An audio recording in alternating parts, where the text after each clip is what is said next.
I want to talk about today something that's really tender, and that's the loss of someone very precious to you. And in my case, it was our first child.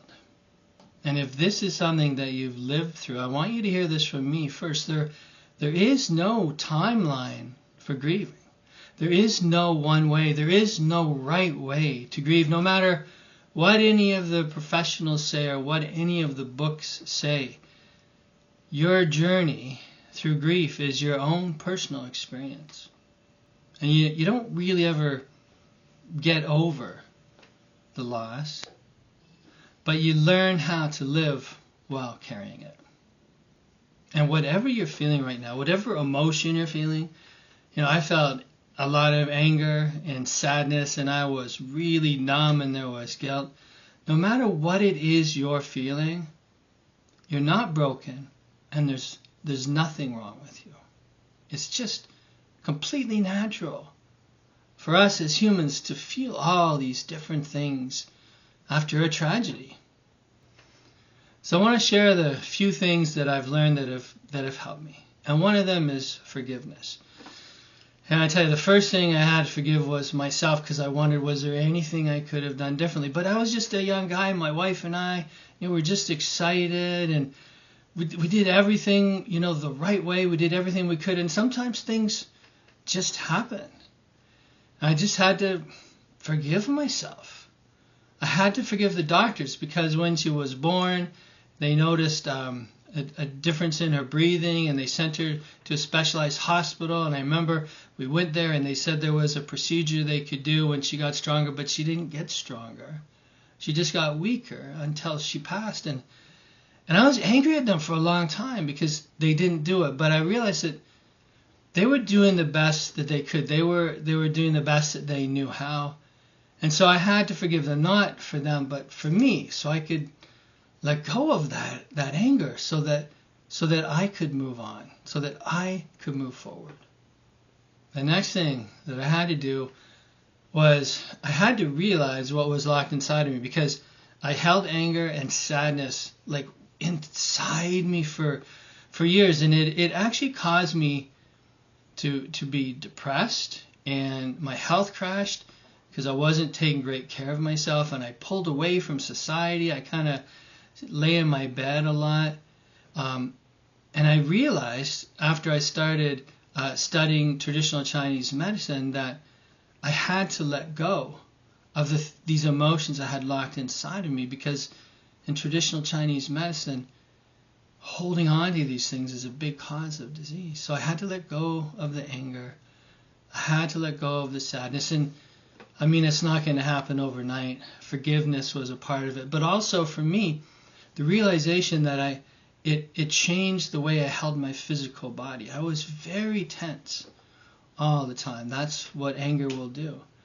And so I learned some things. I studied things like Tai Chi and Qigong, maybe yoga, things that they open the body and they allow you to breathe again. And this was huge for me, because as I opened my body and unclenched my muscles and started to let go, I could finally let those emotions out. And that was huge for me. And that was when I finally started healing. Another part of letting go was talking to someone, because for a long time I didn't talk about it, because A, it just felt terrible. B, I didn't want to, bring anybody down. But I had a person close to me who offered to listen. And I said, no, I don't want to bring you down. But they said it was okay.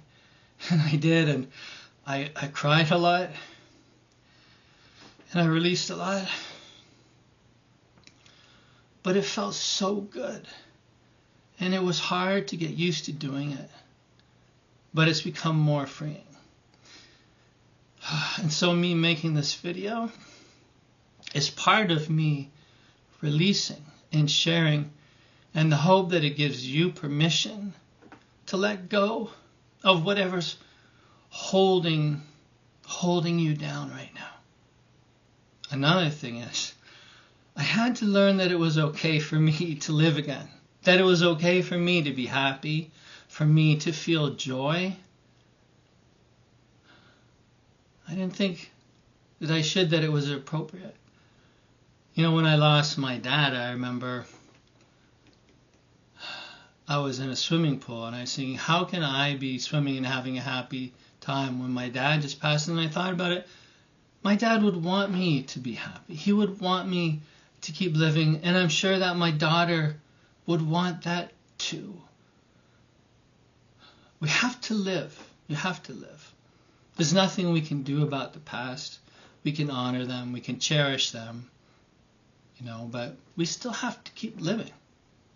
And you know, the biggest thing I've learned is it doesn't mean you have to, you're not forgetting about your child. You're honoring them.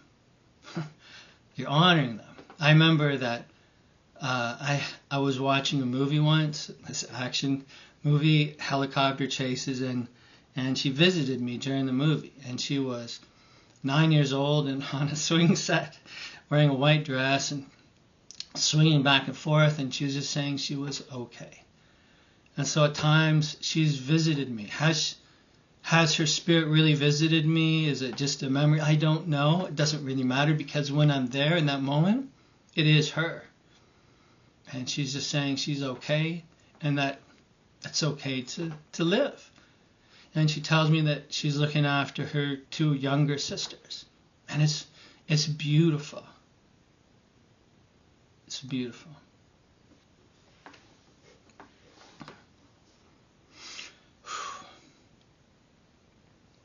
You know, I've talked about this a lot of times, but for some reason this is really, really feeling emotional for me. I hope that that's okay.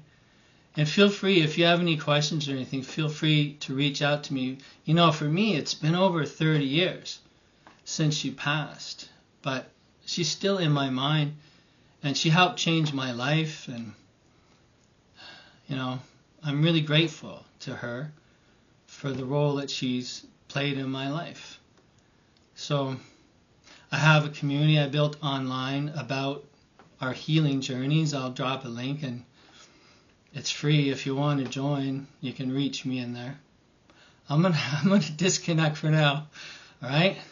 I love you all. Peace.